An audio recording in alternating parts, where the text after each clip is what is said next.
তেজগাঁ থেকে সংবাদ সন্ধ্যা নিয়ে আপনাদের সামনে আছে আমি ফারহানা লোপা এবং আমি আলী আশরাফ। জানাবো বার্তাকক্ষের সর্বশেষ। দেশের 23তম প্রধান বিচারপতি হিসেবে শপথ নিলেন হাসান ফয়েজ সিদ্দিকী। বঙ্গভবনে শপথ বাক্য পড়ালেন রাষ্ট্রপতি।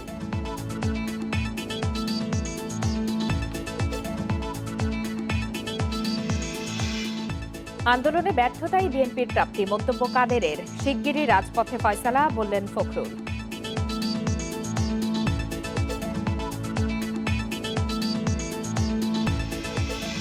এবছর বিচার বহির্ভূত হত্যার শিকার ৮০ জন। মানবাধিকার পরিস্থিতি উদ্বেগজনক, বলছে আইন ও সালিশ কেন্দ্র।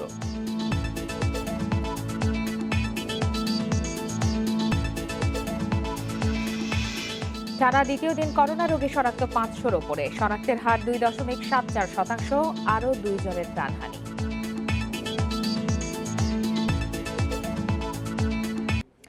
শিরোনাম জানাচ্ছিলাম, এবারে চলে যাচ্ছি বিস্তারিত খবরে। দেশের 23তম প্রধান বিচারপতি হিসাবে শপথ নিলেন হাসান ফয়েজ সিদ্দিকী। বিকালে বঙ্গভবনে তাঁকে শপথ বাক্য পাঠ করান রাষ্ট্রপতি আব্দুল হামিদ। এর মাধ্যমে তিনি সৈয়দ মাহমুদ হোসেনের স্থলাভিষিক্ত হলেন। প্রধান বিচারপতির এই শপথ গ্রহণ অনুষ্ঠানে উপস্থিত ছিলেন প্রধানমন্ত্রী শেখ হাসিনা। এর আগে বৃহস্পতিবার সন্ধ্যায় আইন মন্ত্রণালয় থেকে প্রকাশিত প্রজ্ঞাপনে বলা হয়, সংবিধানের ৯৫-এর ১ অনুচ্ছেদে প্রদত্ত ক্ষমতা বলে রাষ্ট্রপতি সুপ্রিম কোর্টের আপিল বিভাগের বিচারক হাসান ফয়েজ সিদ্দিকীকে প্রধান বিচারপতি নিয়োগ করেছেন। এই নিয়োগ শপথ গ্রহণের তারিখ থেকে কার্যকর হবে। সংবিধানের ৯৬-এর ১ অনুচ্ছেদ অনুযায়ী প্রধান বিচারপতি সহ সুপ্রিম কোর্টের বিচারকরা ৬৭ বছর পর্যন্ত পদে থাকতে পারেন। সেক্ষেত্রে প্রধান বিচারপতি হাসান ফয়েজ সিদ্দিকী ২ বছর প্রধান বিচারপতি থাকছেন।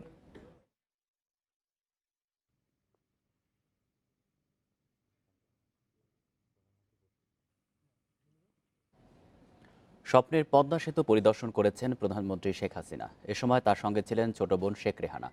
এর আগে সকাল ৭টা ২৩ দিকে প্রধানমন্ত্রীর গাড়িবহর পদ্মা সেতুতে পৌঁছায়।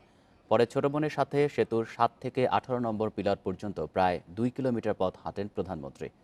পরিদর্শন শেষে গাড়িতে চড়ে সেতু পার হয়ে জাজিরা প্রান্তের সার্ভিস এরিয়ায় যান তিনি। সেখানে পদ্মা সেতু প্রকল্প সংশ্লিষ্টদের সাথে নাস্তা করেন।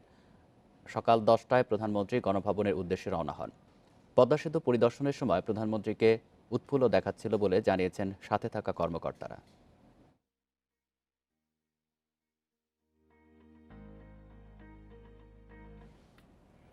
নির্বাচনে জনগণ থেকে প্রত্যাখ্যান আর আন্দোলনে ব্যর্থতাই বিএনপির প্রাপ্তি বলে মন্তব্য করেছেন আওয়ামী লীগের সাধারণ সম্পাদক ওবায়দুল কাদের।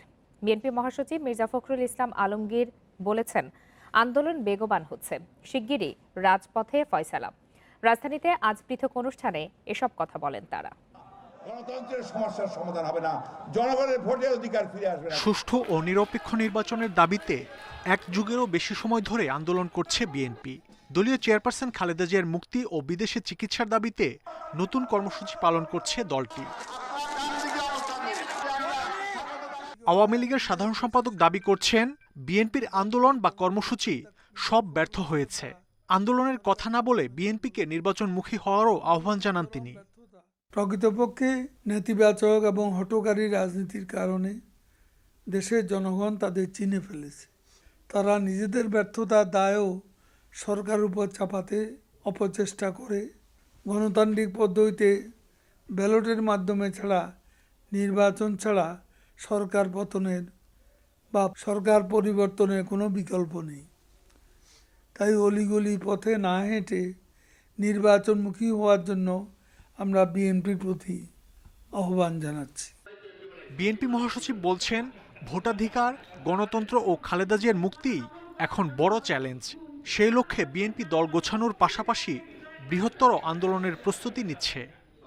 আমরা বিশ্বাস করি যে এই লড়াই অতি অল্প সময়ের মধ্যে একটা দুর্বার গণ আন্দোলনে পরিণত হবে এবং এই গণ আন্দোলনের মধ্যে দিয়েই আমরা আমাদের দেশনেত্রীকে মুক্ত করতে সক্ষম হব, আমরা আমাদের গণতন্ত্রকে রক্ষা করতে সক্ষম হব। ঐক্য সৃষ্টি করি, রাজপথেই ফয়সালা হবে। একই অনুষ্ঠানে বিএনপি নেতা গয়েশ্বরচন্দ্র রায় বলেন, আওয়ামী লীগ সভাপতি শেখ হাসিনার রাজনৈতিক সিদ্ধান্ত বুঝতে না পারায় বিএনপির বড় দুর্বলতা। আমাদের দুর্বলতা একটা জায়গায়, শেখ হাসিনা কি করবে এটা আমরা আগে বুঝতে পারি না। Mahmud Sharif, Independent News, Dhaka. Narayanganj city corporation নির্বাচনে চলছে জমজমাট প্রচারণা। নানা প্রতিশ্রুতি দিয়ে ভোট টানার চেষ্টা করছেন প্রার্থীরা। 10 বছর ধরে মেয়রের দায়িত্ব পালন করা আওয়ামী লীগের মেয়র প্রার্থী এবার প্রতিশ্রুতি দিচ্ছেন শিশু বান্ধব নগরী করার। অন্যদিকে নির্বাচনের পরিবেশ নিয়ে সন্তোষ প্রকাশ করেছেন স্বতন্ত্র প্রার্থী। ভোটের দিন যতই এগিয়ে আসছে ততই ব্যস্ততা বাড়ছে প্রার্থীদের। নারায়ণগঞ্জ সিটির এক এলাকা থেকে অন্য এলাকা চষে বেড়াচ্ছেন প্রার্থীরা। শুক্রবার ছুটির দিন নির্বাচনী উৎসবে যোগ করেছে ভিন্ন মাত্রা। সকালে নগরীর জামতলা থেকে প্রচার শুরু করেন আওয়ামী লীগের মেয়র প্রার্থী সেলিনা হায়াত আইভী। এ সময় তিনি জানান, গত 10 বছরে মেয়রের দায়িত্ব পালন করায় নগরীর উন্নয়নে 90% কাজ শেষ হয়েছে। এবার জোর দিচ্ছেন শিশু বান্ধব নগরী গড়ার। শিশুদের জন্য পর্যাপ্ত পরিমাণে খেলার মাঠের ব্যবস্থা করা, প্রয়োজনে অ্যাকোয়ার করে মাঠ করা এবং যত খালগুলি আছে খালগুলি খনন করা, এইগুলির উপরে প্রায়োরিটিটা একটু বেশি থাকবে। এদিকে দল নির্বাচনে না যাওয়ায় স্বতন্ত্র প্রার্থী হয়েছেন বিএনপি নেতা তৈমুর আলম খন্দকার।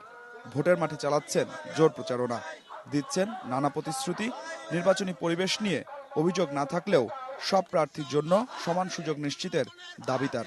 আমি যখনই জনগণকে ডাক দিছি, কোনো সময় আমি বিমুখ হই নাই এবং জনগণ আমাকে বিশ্বাস করে, আমার উপর আস্থা আসে ইনশাল্লাহ। নারায়ণগঞ্জে এই যে ভোটাধিকার, মানুষ যে ভোট দিতে পারে না, ভোটাধিকার একটা গণবিপ্লব ঘটবে ইনশাল্লাহ। প্রার্থীদের কাছে নগরীর নানা সমস্যা তুলে ধরছেন ভোটাররা।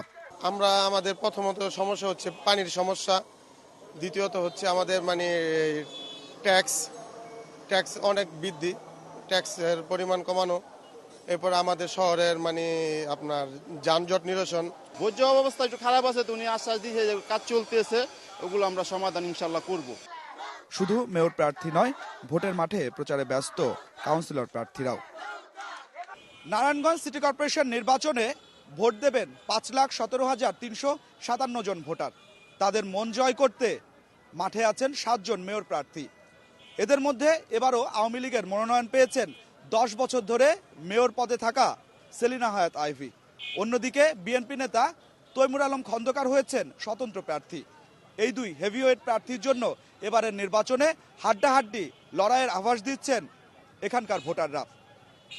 Adilur Rahman, independent news, Narayanganj. এবছর দেশে বিচার বহির্ভূত হত্যাকাণ্ডের শিকার হয়েছেন 80 জন, আর আইন শৃঙ্খলা রক্ষাকারী বাহিনীর সঙ্গে বন্দুকযুদ্ধে মৃত্যু হয়েছে আরও 51 জনের, বলছে আইন ও সালিশ কেন্দ্রের বার্ষিক প্রতিবেদন। রাজনৈতিক সংঘাতে এবছর 157 জনের মৃত্যু হয়েছে এবং ধর্ষণের শিকার হয়েছেন 1321 জন নারী, জানিয়েছে সংস্থাটি।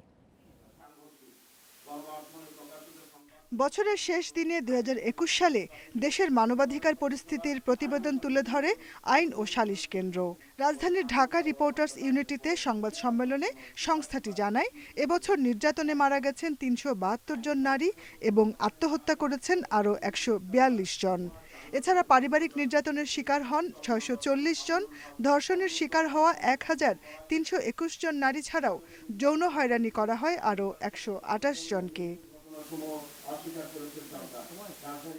বছর জুড়ে রাজনৈতিক সংঘাতে 157 জন নিহত হন আর আহত 10,833 জন। 2021 সালে আইন শৃঙ্খলা বাহিনীর পরিচয়, অপহরণ, গুম ও নিখোঁজের শিকার হন 7 জন। এর মধ্যে পরবর্তী সময় 6 জনকে গ্রেফতার দেখানো হয়েছে এবং এখনো পর্যন্ত নিখোঁজ রয়েছেন 1 জন। দেশের কারাগারগুলোতে অসুস্থতা সহ বিভিন্ন কারণে মারা গেছেন 81 জন। এর মধ্যে কয়েদি 29 জন এবং হাজতে আছেন 52 জন। 2021 সালে নির্যাতনের শিকার হয়েছেন 210 জন সাংবাদিক, আর বিভিন্ন অভিযোগে ডিজিটাল নিরাপত্তা আইনে মামলা হয়েছে মোট 1134টি। এবছরের সার্বিক মানবাধিকার পরিস্থিতি ছিল চরম উদ্বেগজনক, বলেন সংস্থাটির মহাসচিব। গেল বছর, অর্থাৎ যে বছরটা আমরা অতিক্রম করছি, সেই বছরের মানবাধিকার পরিস্থিতি এমন একটি জায়গায় উপনীত হয়েছে যেটি আমাদের সহ্য ক্ষমতার বাইরে চলে যাচ্ছে। একে বর্বরতার সাথে আপনি তুলনা করতে পারেন। এই যাবৎকাল মানবাধিকার পরিস্থিতির সাথে যদি আপনি বিবেচনায় আনেন, তাহলে এটি চরম মানবাধিকার লঙ্ঘনের চরমতম বছর হিসাবে আমি মনে করি।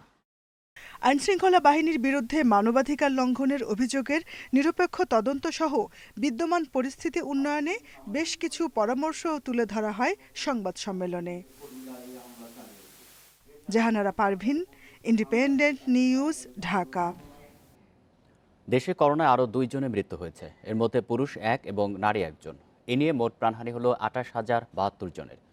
852টি ল্যাবে 24 ঘন্টায় 18,673 নমুনা পরীক্ষায় করোনা শনাক্ত হয়েছে 512 জনের। পরীক্ষা বিবেচনায় শনাক্তের হার 2.74%। শুক্রবার স্বাস্থ্য অধিদপ্তরের বিজ্ঞপ্তিতে জানানো হয়, দেশে মোট করোনা আক্রান্তের সংখ্যা দাঁড়ালো 15,85,539 জনে। সুস্থ হয়েছেন আরও 290 জন। এ নিয়ে মোট সুস্থ 15,49,101 জন।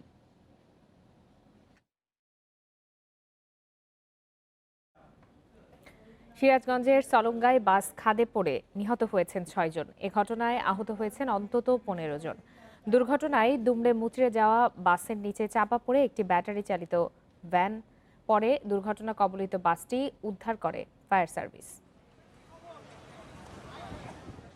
শুক্রবার সকালে রাজশাহী থেকে ঢাকায় যাচ্ছিল ন্যাশনাল ট্রাভেলস পরিবহনের একটি বাস। হাটিকুমরুল বনপাড়া মহাসড়কের সলঙ্গা এলাকায় পৌঁছলে একটি ট্রাককে জায়গা দিতে গিয়ে নিয়ন্ত্রণ হারিয়ে পাশের নিচু সড়কে পড়ে যায়। মুহূর্তেই দুমড়ে মুচড়ে ভেঙে যায় বাসের উপরের অংশ। চাপা পড়ে ওই সড়কে থাকা একটি ব্যাটারি চালিত ভ্যান। এতে ঘটনাস্থলেই বাসের 4 যাত্রী ও অটোরিকশার আরেক যাত্রী নিহত হন। গোদাবরীদের পশ্চিম পাশে একটা বাঘ আছে, বাঘ কাটতে গিয়ে স্টিয়ারিং লক হয়ে যাওয়ার কারণে আমাদের এই রাস্তারই নিচে একটা ছোট রাস্তা ছিল, ওই রাস্তায় অটো ভ্যানের উপরে একটা 4 জন যাত্রী ছিল, ওই যাত্রী সহকারে তাদের উপরে পড়ে যায়। এখানে খাদে পড়ার পরে একটা অটোরিকশা ছিল এখানে অটোরিকশাটাকে চাপা দিয়ে সেখানে স্পট ডেট একটা অটোরিকশার একটা চালক গুরুতর আহত হয়েছে এবং আরেকটা হলো প্যাসেঞ্জার ছিল, উনিও মারা গেছে, স্পট ডেট হয়েছে। আহত 15 যাত্রীকে উদ্ধার করে সিরাজগঞ্জ জেনারেল হাসপাতালে পাঠানো হয়। নিয়ন্ত্রণ হারিয়ে গাড়িটা রাস্তাচ্যুত হয়ে খাদে পড়ে যায়। সড়ক দুর্ঘটনায় মোট 5 জন মৃত ব্যক্তির সন্ধান পাই, 4 জন পুরুষ, 1 জন মহিলা এবং 15 থেকে 16 জন লোককে আহত ব্যক্তিকে বিভিন্ন পার্শ্ববর্তী হাসপাতালে ভর্তি করা হয়। নিহতদের মরদেহ সিরাজগঞ্জ জেনারেল হাসপাতাল মর্গে রাখা হয়েছে। Independent news desk. রাজধানী মোহাম্মদপুরের কবির বাহিনীর মূল হোতা ও শীর্ষ সন্ত্রাসী কবির হোসেন সহ 8 জনকে গ্রেপ্তার করেছে র্যাব। এ সময় তাদের কাছ থেকে বিদেশি ও দেশি অস্ত্র, গুলি ও মাদক জব্দ করা হয়। র্যাব বলছে, এদের সবার বিরুদ্ধে একাধিক মামলা রয়েছে। তারা সবাই মোহাম্মদপুর ও বছিলায় বিভিন্ন অপরাধমূলক কর্মকাণ্ডে জড়িত। চলতি বছরের 23 নভেম্বরের মোহাম্মদপুর এলাকার সিসিটিভি ফুটেজে দেখা যায় দেশি অস্ত্রসহ কয়েকজন যুবক সড়কে যানবাহন আটকিয়ে ছিনতাই করছে। ফুটেজ দেখে ছিনতাইকারীদের শনাক্ত করা হয়। বৃহস্পতিবার কবির বাহিনীর প্রধান কবির হোসেন সহ তার 8 সহযোগীকে গ্রেপ্তার করে র্যাব। এ সময় তাদের কাছ থেকে দেশি বিদেশি অস্ত্র, গুলি ও মাদক জব্দ করা হয়। র্যাব বলছে, তাদের 20 থেকে 22 জনের দলটি নানা অপরাধে জড়িত। গাংচিল বাহিনীর বিভিন্ন সদস্য বিভিন্ন সময় র্যাব বা আইন শৃঙ্খলা বাহিনী কর্তৃক গ্রেপ্তার হয়। পরবর্তীতে এই যে দস্যু কবির, সে 2016 সালে সে একটি কবির বাহিনী গড়ে তোলে, যেখানে সে মূলত বকে যাওয়া ছেলেদেরকে সেই এই দলে ভিড়ায়। এই গ্রুপের মূল হোতা কবিরের বিরুদ্ধে হত্যা, ধর্ষণ সহ 24টি মামলা রয়েছে। বাকিদের সবার বিরুদ্ধেই একাধিক মামলা আছে। চক্রটির কারো রাজনৈতিক পরিচয় না থাকলেও টাকার বিনিময়ে তারা বিভিন্ন অপরাধমূলক কাজ করে। কোনো রাজনৈতিক দলের সাথে সরাসরি সম্পৃক্ত কোনো তথ্য আমরা পাইনি। কবির গ্রুপের কবিরই নিজেই একটি মূল চালিকা শক্তি। সে নিজেকে তার এই সংঘবদ্ধ চক্রকে বিভিন্ন ভাড়ায় বা বিভিন্ন মানুষের যখন প্রয়োজন হয়েছে তখন সে ব্যবহৃত করেছে। চক্রের পলাতক সদস্যদের ধরতে অভিযান অব্যাহত রেখেছে RAB. Khaled Raihan, independent News, Dhaka. কাল থেকে শুরু হচ্ছে ঢাকা আন্তর্জাতিক বাণিজ্য মেলা। 1 জানুয়ারি থেকে শুরু হয়ে মাসব্যাপী চলবে এবারের মেলা। দুপুরে পূর্বাচলে Bangabandhu Bangladesh China friendship exhibition সেন্টারে এক সংবাদ সম্মেলনে এসব কথা জানান বাণিজ্য মন্ত্রী টিপু মুনশি। মন্ত্রী বলেন, এবারের বাণিজ্য মেলায় 225টি স্টল ও প্যাভিলিয়নকে স্থান বরাদ্দ দেওয়া হয়েছে। এর মধ্যে 11টি বিদেশি স্টল। সকাল 10টা থেকে শুরু হয়ে মেলা চলবে রাত 9টা পর্যন্ত। আর ছুটির দিনগুলোতে 1 ঘন্টা বেশি খোলা থাকবে। এছাড়া মেলায় দর্শনার্থীদের যাতায়াতের জন্য 30টি গাড়ির ব্যবস্থা করা হয়েছে, যাতে জনপ্রতি ভাড়া নেওয়া হবে 30 টাকা। আর নিরাপত্তায় কাজ করবে আইন শৃঙ্খলা বাহিনীর সদস্যরা।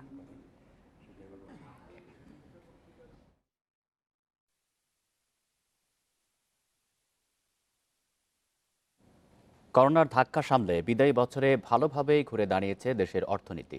রপ্তানি আয়ে গতি ফিরেছে, বেড়েছে বৈদেশিক মুদ্রা রিজার্ভ, মাথাপিছু আয় ছাড়িয়েছে $2,500। বছরের শেষ দিকে উন্নয়নশীল দেশে উত্তরণের সুপারিশ গৃহীত হয় জাতিসংঘে। সরকারের নীতি নির্ধারকদের আশা, কাঙ্ক্ষিত লক্ষ্যমাত্রা অনুযায়ী দেশের জিডিপি প্রবৃদ্ধি ছাড়াবে 7%। 2020-এর মার্চে শুরু হওয়া করোনা মহামারীর ধাক্কা সামলে কয়েক মাসের মধ্যেই ছন্দে ফিরে রপ্তানি খাত, যা অব্যাহত ছিল বিদায়ী বছরেও। শেষ 5 মাসে রপ্তানি প্রবৃদ্ধি 24%-এরও বেশি।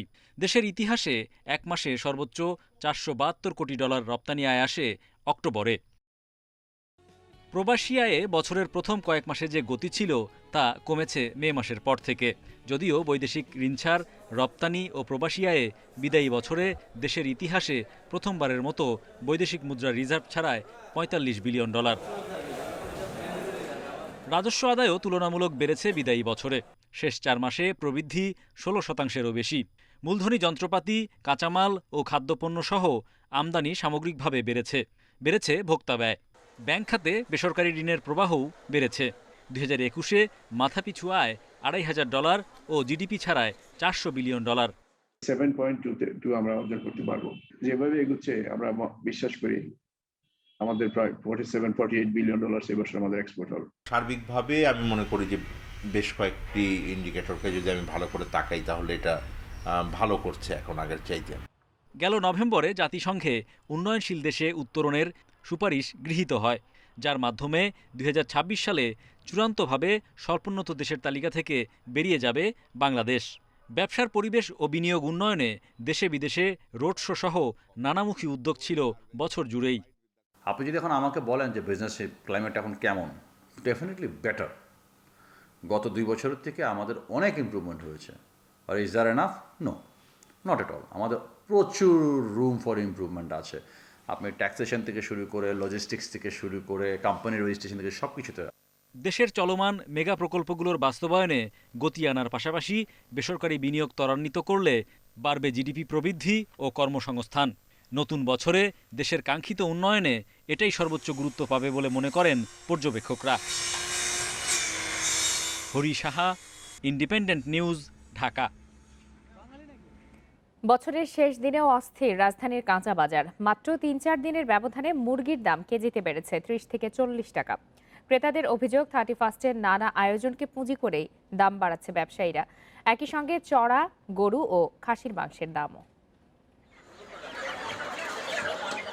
রাত পোহালেই নতুন বছর, কিন্তু তার আগেই চিন্তা বাড়াচ্ছে নিত্যপণ্যের বাজার। এক সপ্তাহ আগেও ব্রয়লার মুরগি 160 থেকে 170 টাকা কেজিতে বিক্রি হলো, এখন তা 200 টাকা। দাম বেড়ে সোনালী মুরগি বিক্রি হচ্ছে 300 টাকায়, আর দেশি মুরগির দাম 500 টাকা কেজি। প্রতিটি হাঁস কিনতে গুনতে হচ্ছে 600 টাকা।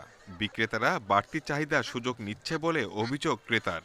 কয়েকদিন আগেও তো 170 টাকা 60 টাকা বিক্রি হয়েছে, আজকে 190 টাকা করে। এখন আমাদের তো যেটা বাজেট ছাড়া বেশি লাগতেছে। তো আমরা চাই নিয়ন্ত্রণ আসুক বাজারটা, তো প্রশাসন তো কি না করে আর তো আমরা বলতে পারি না। শুধু মুরগি নয়, চড়া গরু খাসির দামও কেজিতে প্রায় 50 টাকা বেড়ে গরুর মাংস বিক্রি হচ্ছে 600 থেকে 630 টাকায়। 1 কেজি খাসির মাংস কিনতে খরচ হচ্ছে 900 থেকে 950 টাকা। দেশের প্রেক্ষাপটটাই এরকম, যে যেভাবে পারতেছে এইভাবেই খাচ্ছে। সরকারের কোনো নিয়ন্ত্রণই নেই বাজারের প্রতি। আমরা সাফারার তো সাধারণ জনগণ। বাজারে এখনো কমেনি তেলের দাম। আগের মতোই 160 টাকা লিটারে বিক্রি হচ্ছে সয়াবিন। আমদানি চিনি বিক্রি হচ্ছে 90 টাকা, আর দেশি চিনির কেজি 100 টাকা। যে কোনো উৎসব আসলেই অনৈতিকভাবে দাম বাড়ায় কিছু অসাধু ব্যবসায়ীরা। প্রতি বছর একই ঘটনা ঘটলেও তদারকি সংস্থার নিরাপত্তায় বাড়তি চাপ বাড়ায় ভোক্তাদের ওপর। আগামীতে বাজার পরিস্থিতি কোন দিকে যায় সে নিয়ে শঙ্কিত সবাই। Shahid Ahmed, independent News, Dhaka. করোনার মধ্যে এই নতুন বছরকে স্বাগত জানাচ্ছে বিশ্ব। প্রথম দেশ হিসেবে নতুন বছরকে স্বাগত জানানো নিউজিল্যান্ড। অকল্যান্ড স্কাই টাওয়ারের বর্ণিল আয়োজন দেখতে ছিল উপচে পড়া ভিড়। বর্ষবরণ উপলক্ষে সিডনির অপেরা হাউসে করা হয় আতশবাজির আয়োজন। বর্ণিল আলোকছটায় ছেয়ে গেছে ঐতিহ্যবাহী হারবার ব্রিজ। ওমিক্রনের সংক্রমণ বাড়ায় সীমিত হয়েছে নিউ ইয়র্কের টাইমস স্কোয়ারের আয়োজন। অন্য বছর 58,000 দর্শনার্থীর উপস্থিতি থাকলেও এবছর অনুমতি পাচ্ছেন কেবল 15,000। স্বাস্থ্যবিধি মেনে নতুন বছরকে স্বাগত জানানোর প্রস্তুতি নিচ্ছে প্যারিসবাসী।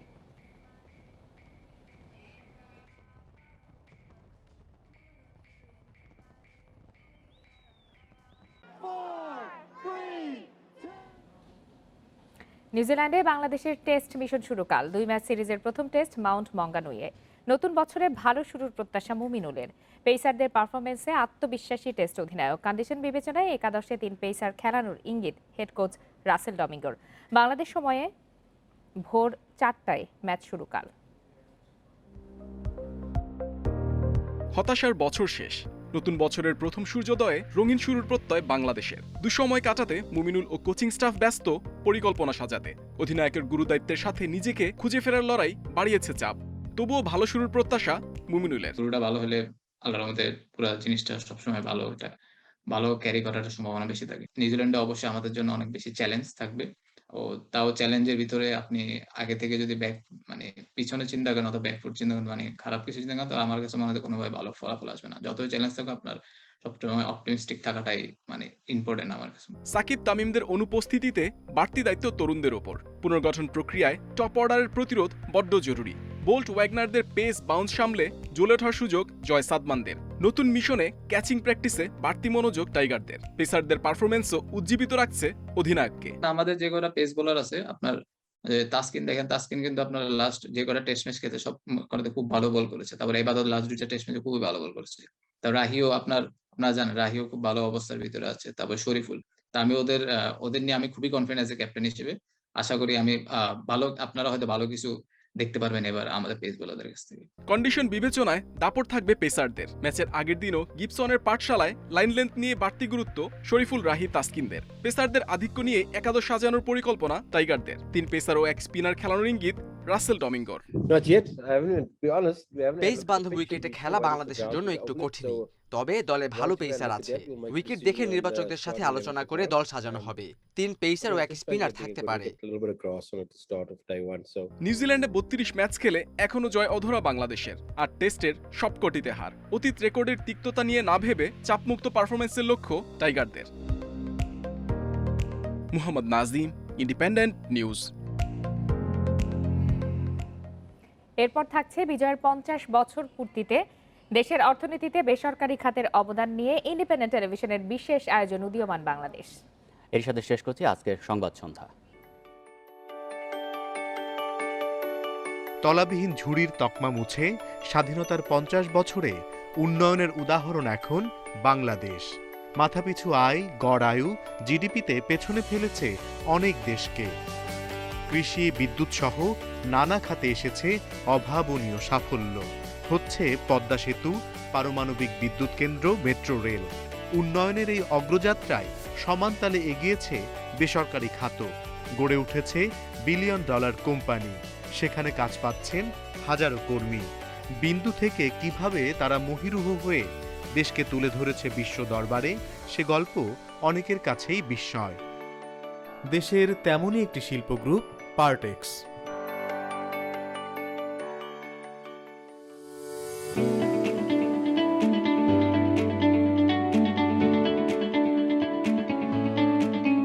দেশের প্রথম প্রজন্মের প্রথম সারির উদ্যোক্তাদের একজন নোয়াখালীর এম এ হাশেম।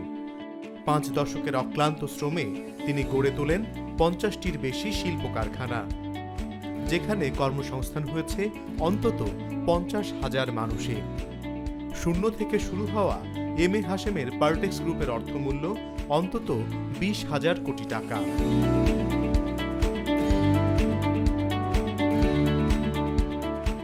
1983 সাল, সামরিক সরকারের অধীনে দেশ। তখন রাষ্ট্রায়ত্ত কলকারখানার দায়িত্ব ছাড়ছিল সরকার, আর এর মধ্য দিয়েই যাত্রা শুরু হয় বেসরকারি খাতের। সে সময় নারায়ণগঞ্জ বন্দর এলাকায় স্টার পার্টিকেল বোর্ড কিনে নেন ভোগ্যপণ্য ব্যবসায়ী এম এ হাশেম। শুরু হয় পার্টেক্স গ্রুপের পথ চলা।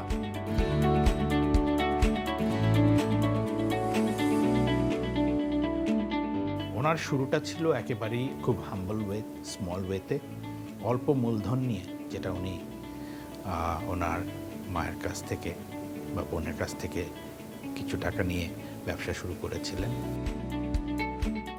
সরকার যখন কিছু প্রজেক্ট ইনভেস্টমেন্টে যান, উনি তখন একটা প্রজেক্ট কিনেন পার্টিকেল বোর্ড, যেটাকে আমরা পার্টেক্স বলি, পণ্যটার ব্র্যান্ড নেম হলো পার্টেক্স। সেটা দিয়ে তার ইন্ডাস্ট্রিয়ালাইজেশনের যাত্রা শুরু।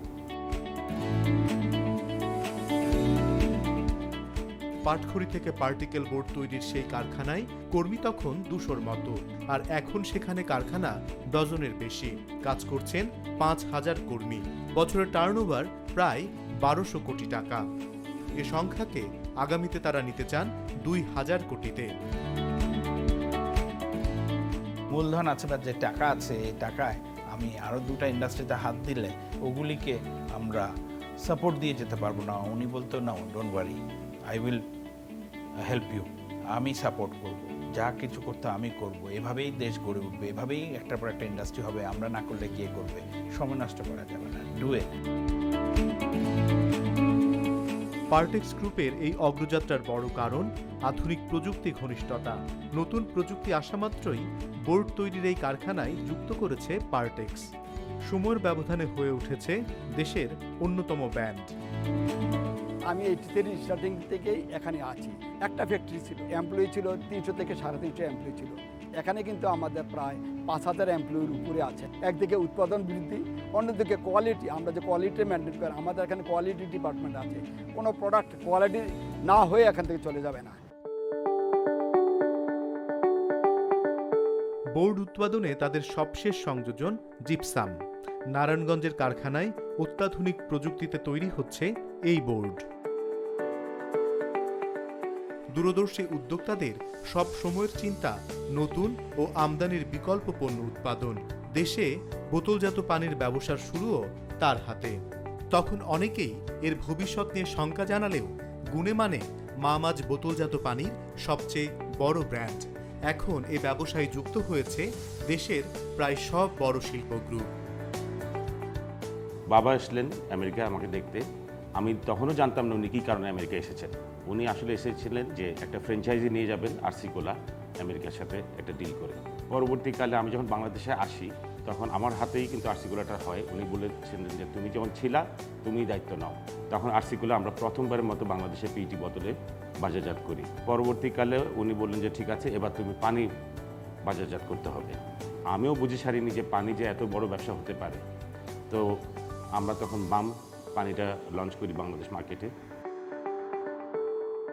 যুক্তরাষ্ট্রের বিখ্যাত ব্র্যান্ড আরসি কোলাও দেশে আসে পার্টেক্সের হাত ধরে। এরপর কোমল পানি উৎপাদনের পরিসর আরও বড় করে এই গ্রুপ। ইউরোকোলা, জিরা পানি সহ বেশ কটি পানীয় বাজারে আছে দাপটের সঙ্গে। আমরা যখন ছিলাম এখানে 97-এ, তখন একটা মাত্র ফ্যাক্টরি ছিল এখানে। আর এখন যদি আমি বলি 30 থেকে 40টা ফ্যাক্টরি এখন এখানে। আর পানি সেটা তো আমরা আপনার আইসিডিআরবি ওয়েটে আমরা পানিগুলো টেস্ট করি। আর্থিক খাতেও পার্টেক্স গ্রুপের ভূমিকা অগ্রগণ্য। বেসরকারি খাতের স্মার্ট ব্যাংক, সিটি ও ইউসিবির মালিকানার পাশাপাশি দুটি লাইফ ইন্স্যুরেন্সেরও উদ্যোক্তা পার্টেক্স। পার্টেক্স এখন 50টির বেশি কারখানার একটি গ্রুপ। কেবল উৎপাদনেও এগিয়ে তারা। দেশের প্রথম প্রতিষ্ঠান হিসেবে তারাই উৎপাদন করেছে মাটির নিচ দিয়ে নেয়ার কেবল, আর এজন্য তারা ব্যবহার করেছে সর্বাধুনিক প্রযুক্তি। দেশের চাহিদা মিটিয়ে কেবল রপ্তানি বাড়ানোর লক্ষ্য পার্টেক্সের। 2016-এর এন্ডে এসে আমরা ট্রায়াল প্রোডাকশনে যাই, অ্যান্ড 2017-এ আমাদের কমার্শিয়াল অপারেশন শুরু হয়। আমাদের যে গ্রোথটা, আমরা বলা যায় এই মার্কেটটা 10 to 15% এই ইন্ডাস্ট্রিটা গ্রো করে, বাট মাশাআল্লাহ আমরা গ্রো করছি অনেক বেশি। আমরা 20 to 25% গ্রোথ নিয়ে আগাচ্ছি প্রতি বছর। গ্রুপটির নিত্য নতুন বিনিয়োগ ও কারখানা নির্মাণ এখনও অব্যাহত। চট্টগ্রামে কর্ণফুলী নদীর তীরে 1,500 কোটি টাকা ব্যয় হচ্ছে অত্যাধুনিক পেট্রোকেমিক্যাল কারখানা। সেখানে জেট ফুয়েল, ডিজেল সহ উৎপাদন হবে নানা পেট্রোলিয়াম পণ্য। জেট ফুয়েল আগে কেউ প্রাইভেট সেক্টরে করেনি। তারপর জেবি অয়েল, যেটা জুট ব্যাচিং অয়েল, যে অয়েলটা লাগে আমাদের পাটের সুতা করতে, সেটা এই প্রজেক্টে আছে। ব্যবসা বাণিজ্যে সময়ের সঙ্গে পাল্লা দিয়ে নিত্য নতুন মাত্রা যোগ করেছে পার্টেক্স। উৎপাদন, প্রযুক্তির আধুনিকায়ন ও কর্মসংস্থান তৈরির মাধ্যমে দেশের অর্থনীতিকে নিয়ে যাচ্ছে অন্য এক উচ্চতায়।